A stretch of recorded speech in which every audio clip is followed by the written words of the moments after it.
Ya, laporan biasa dari seorang pembantu presiden kepada Bapak Presiden mengenai beberapa hal yang berkaitan dengan dunia pertanahan dan dunia tata ruang, terutama yang berkaitan dengan proses perkembangan tata cara pemberian hak atas tanah, terutama hak guna usaha untuk perkebunan kelapa sawit di Indonesia. Dah, itu aja.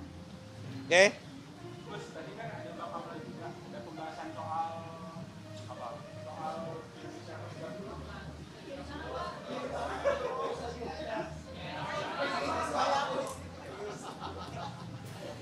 Kenapa, Mas? Oh enggak, itu enggak tahu saya, bukan bidang saya. Kalau saya kaitannya masalah tumpang tindih antara lahan kelapa sawit dengan kehutanan. Yang hari ini sudah ada Satgas Kelapa Sawit yang dipimpin oleh Pak Minhan, Pak Jaksa Agung, Pak Panglima TNI dan Pak Kapolri, di mana saya salah satu anggotanya. Ya, kita melaporkan berapa lahan yang ada tumpang tindih, berapa yang tidak tumpang tindih, kita laporkan. Oke, apalagi?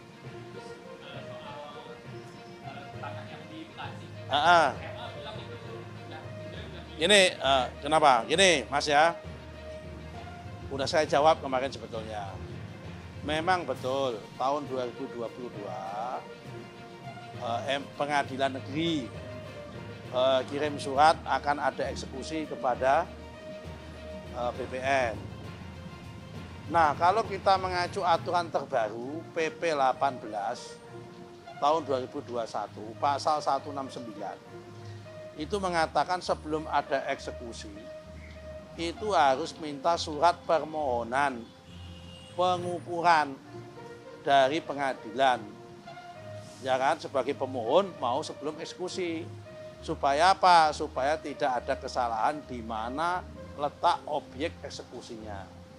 Sampai hari ini belum ada surat permohonan itu, pengukurannya. Oke? Terus Pak General juga kan udah masuk pendidikan di Baris Polri ya. Ya. Dari Kementerian sendiri kesiapannya untuk mendukung. Udah kita serahkan semua data-datanya, baik yang di Tangerang maupun Bekasi. Yang Bekasi pun proses investigasi terhadap aparat kita juga sudah selesai. Mungkin besok atau lusa saya umumkan. Ada beberapa orang yang akan diberhentikan juga yang di Bekasi. Cuma jumlahnya berapa saya lupa. Ya kan, baru tadi pagi saya dapat laporan dari Inspektorat Jenderal hasil investigasinya. Mungkin kalau nggak besok, lusa saya umumkan jumlah orang yang akan kita berhentikan lagi. Jadi kita serius mengatasi masalah ini. Hari ini juga yang di Tangerang 193 sertifikat secara sukarela juga sudah diserahkan sama BPN, dibatalkan secara sukarela yang di atas laut. Jadi insya Allah semua yang di atas laut clear and clear dibatalkan. Tidak perlu kita pembatalan. Mereka yang bersangkutan sukarela minta dibatalkan.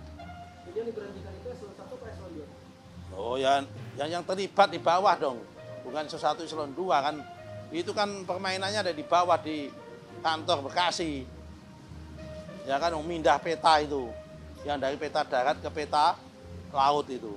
Dah, apalagi? Kementerian apa? Dah. Nggak sampai sejauh itu. Wong ini malah kepala kantor aja nggak tahu. Ini murni permainan nakal oknum orang di bawah. Setelah kita cek itu. Modusnya itu kan udah kita jelaskan, Mas. Ya.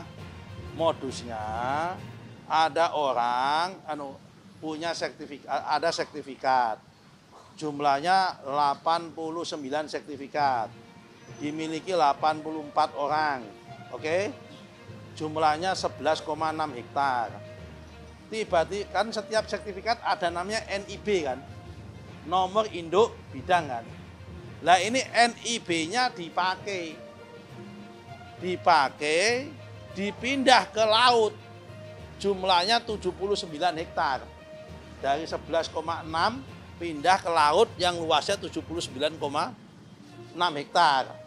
Yang semula pemiliknya ada 84 pemilik menjadi 11 pemilik. Yang salah satu di antara pemiliknya itu adalah oknum kepala desa setempat. Ini kita batalkan, kita hapus. Dan pihak-pihak yang terlibat yang memindah peta ini kita usut. Kenapa? Ternyata saya kemarin salah, yang memegang akun itu memang kalau nggak kepala kantor, kepala seksi. Ternyata karena ini program PTSL, saya baru dapat informasi, mohon maaf kan juga namanya menteri baru, saya dapat informasi kalau program PTSL itu tim adjudikasi pun tim di bawah koordinator pelaksana PTSL di tingkat kabupaten itu juga boleh mendapatkan akun akses akun gitu loh. Nah, ini mereka yang main ini, tim di bawah ini. Tapi korbannya yang di atas. Kepala seksinya ikut jadi korban. Kenapa? Kan ini anak buahnya kepala seksi.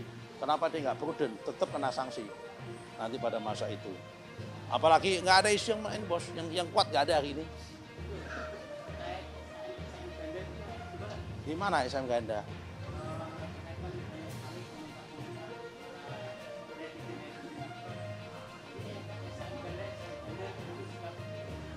Ya yang di mana? Kan jumlahnya banyak, Mas.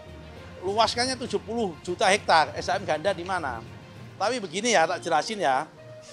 Yang SHM Ganda ini memang di Indonesia ini ada sedikit masalah dalam konteks tata administrasi pertanahan di masa lalu. Jadi kalau bapak-bapak itu punya sertifikat tanah, coba cek mbah-mbahmu atau bapakmu dulu, kalau punya sertifikat tanah yang terbit antara 1960 sampai 1987 itu ada sertifikatnya, tidak ada peta bidang tanahnya, peta kadastralnya nggak ada. Ini batasnya jalan apa, ini bentuknya apa, nggak ada. Yang ada hanya gambar tanah, alamatnya nggak ada. Nah, terus gimana? Mungkin karena waktu itu yang tanahnya masih banyak, orangnya masih dikit. Oh, yang itu yang punyaku yang itu loh. Oh, yang itu yang punyaku itu loh. Nah, dalam perjalanan mereka sudah megang, udah mati, cucu-cucu dan sebagainya. Ternyata tanah yang dianggap punya dia itu disertifikatkan orang lain. Kenapa? Karena memang nggak ada bukti bahwa yang dimiliki yang itu. Nah, ini banyak sekali jumlahnya, memang mudah seperti itu. Karena itu kalau ditanya SHM Ganda, Ganda yang di mana? Itu loh Mas ya.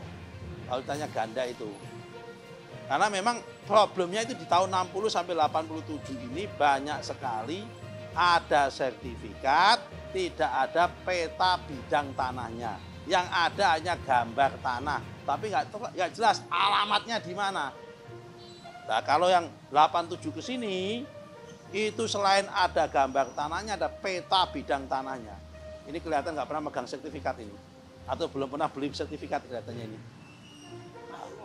Masih ngontrak apalagi itu ya. Oke, apalagi cukup. Jadi hari ini saya diterima Bapak Presiden untuk melaporkan tentang peta perkembangan terkini tumpang tindih lahan sawit dengan kehutanan. Dan melaporkan solusinya kepada Bapak Presiden dan diskusi sama beliau. Oke, terima kasih. Assalamualaikum warahmatullahi wabarakatuh.